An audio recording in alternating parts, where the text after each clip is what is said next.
Olá, hoje a gente vai falar de um assunto que está mudando o jogo aqui na América do Sul, mas de um jeito bem discreto. A grande transformação do Paraguai e por que o nosso vizinho está virando um destino tão estratégico para muitos brasileiros.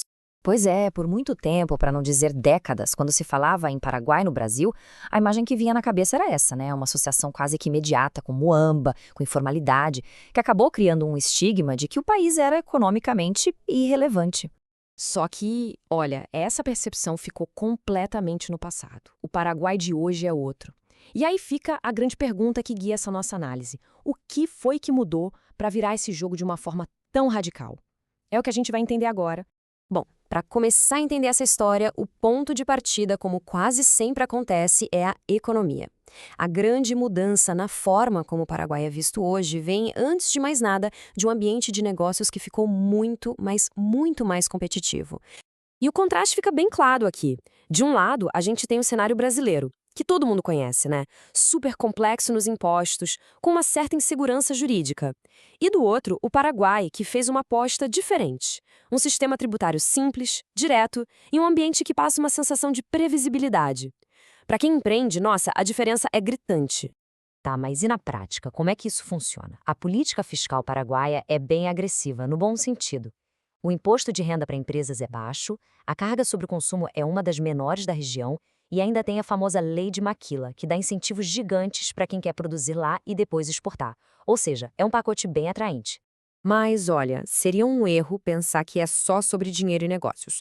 Tem um fator humano muito forte nessa história. A busca por mais estabilidade e por qualidade de vida também tem um peso enorme nessa equação. Claro, não é que o Paraguai seja um país sem problemas de segurança, longe disso. Mas a percepção de muitos brasileiros que se mudam para lá é a de que o dia a dia é mais tranquilo, sabe? Especialmente quando se compara com a rotina de grandes cidades aqui no Brasil.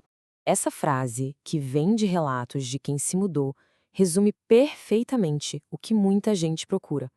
A ideia não é achar um paraíso perfeito, mas sim encontrar uma rotina onde as regras e a vida cotidiana parecem mais constantes, menos sujeitas a sustos o tempo todo. Ok, então vamos entender um pouco melhor que movimento é esse. É importante dizer, a gente não está falando de uma migração em massa, descontrolada. Pelo contrário, é um fluxo calculado e estratégico e talvez por isso mesmo bem mais silencioso. E dá para traçar um perfil bem claro de quem está fazendo as malas. São principalmente pequenos e médios empresários buscando custos menores. Profissionais liberais, como médicos e advogados, fugindo da burocracia tributária, e também investidores que estão enxergando novas oportunidades por lá.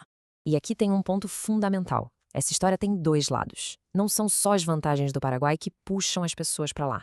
Existem fatores aqui no Brasil que também acabam empurrando. A insatisfação com o cenário doméstico é, sem dúvida, um motor relevante nesse processo. Quando a gente olha as críticas mais comuns ao ambiente brasileiro, o que aparece? Uma carga de impostos que parece que só aumenta, um debate constante sobre o tamanho do Estado na economia e uma certa percepção de instabilidade institucional. Para algumas pessoas, esses pontos acabam tornando a alternativa paraguaia ainda mais interessante. Mas, calma lá, é super importante ter os pés no chão. Para ter o retrato completo, a gente precisa olhar também para os desafios. O Paraguai tem muitas vantagens, sim, mas não é um paraíso sem defeitos de jeito nenhum. O país ainda lida com algumas limitações estruturais bem importantes.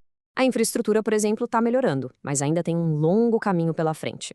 O mercado consumidor de lá é pequeno, o que leva muitas empresas a focarem na exportação. E a economia como um todo ainda depende bastante de capital que vem de fora. Então, qual é o saldo final dessa história? O ponto-chave aqui é que o Paraguai conseguiu construir uma nova identidade. Se posicionou de um jeito muito inteligente no tabuleiro da América do Sul. E é aqui que está a grande virada de chave. O país deixou de ser só um coadjuvante, aquele lugar lembrado por piadas, para se tornar uma alternativa de verdade, uma opção concreta e viável para se investir, para se produzir e até para se viver. No fim das contas, a mudança para o Paraguai, para a maioria das pessoas, não é uma decisão ideológica ou emocional. É uma escolha, acima de tudo, pragmática. É a busca por um ecossistema onde as regras parecem mais claras, os custos operacionais são menores e as oportunidades mais acessíveis. E tudo isso deixa uma pergunta no ar, né? Esse fluxo constante, mas discreto de capital e de pessoas do Brasil para o Paraguai Será que é só um fenômeno passageiro ou a gente está vendo só o comecinho de uma reconfiguração muito mais profunda na nossa região? Fica aí a reflexão.